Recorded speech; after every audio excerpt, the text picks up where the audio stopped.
Market હાલમાં ઝડપાયું છે, પરંતુ હવે અન્ય સમાચારની જો વાત કરીએ તો અમદાવાદમાં તંત્રના પાપે બીઆરટીએસ બસ ફસાઈ ગઈ હતી।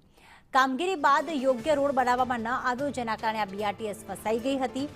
દિવસમાં 2 વાહન ફસાયા અને આજે રખિયાલ બીઆરટીએસ બસ ખાડામાં ફસાઈ ગઈ। અગાઉ એએમટીએસ બસ પણ આ જ ખાડામાં ફસાઈ હતી।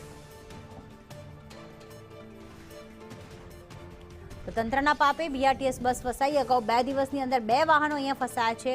અગાઉ આ જ ખાડામાં એએમટીએસ બસ ફસાઈ હતી। કોર્પોરેશન ખાડા તો ખોદી નાખે છે, ત્યારબાદ સમારકામ નથી કરતી અને જેના કારણે આ રીતે વાહનો ત્યાં ફસાઈ જતા હોય છે। ત્યારે બીઆરટીએસ બસ આટલા ખાડામાં ફસાઈ ગઈ હતી। આસપાસ કેટલાક ત્યાંથી 2 વ્હીલર પણ નીકળી રહ્યા છે, પણ તે લોકોને પણ હાલાકી પડી રહી છે।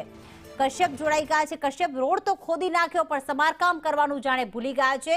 આ જ સ્થિતિ બની છે રખિયાલ પાસે। કેવી દુર્દશા થઈ? બીઆરટીએસ અને એમટીએસ ફસાઈ ત્યારે મુસાફરો પણ ગભરાઈ ગયા હશે। અમદાવાદ શહેરમાં ઠેર ઠેર આ જ પ્રકારની સ્થિતિનું નિર્માણ થયું છે। ઠેર ઠેર રોડ ખોદી નાખેલા છે અને જેના પેટવર્કની કામગીરી હોય કે પછી નવા રોડ બનાવવાની કામગીરી હોય છે, સમયસર થતી નથી ને તેના કારણે વાહન ચાલકો છે તેને પારાવાર મુશ્કેલીનો સામનો કરવો પડતો હોય છે। આ છેલ્લા 2 દિવસમાં બીજી ઘટના છે કે એએમટીએસ અને બીઆરટીએસ બસો જે છે તે ફસાઈ છે। એટલે કે અમદાવાદ મ્યુનિસિપલ કોર્પોરેશન દ્વારા જે ખાડા ખોદવામાં આવ્યા હતા અને તેનું યોગ્ય પૂરણ ના કરવામાં આવ્યું ને તેના કારણે આ સ્થિતિનું નિર્માણ થયું હતું। રખિયાલ બીઆરટીએસ ટ્રેક છે અને ત્યાંનો આ બનાવ છે। બીઆરટીએસ બસ જે છે ત્યાં પોલાણવાળી જમીન હતી ને તેમાં ફસાઈ ગઈ હતી અને મુસાફરોની સાથે સાથે અન્ય વાહન ચાલકો છે તેને પણ હાલાકીનો સામનો કરવો પડ્યો હતો। બિલકુલ, આભાર તમામ વિગતો માટે કશ્યપ।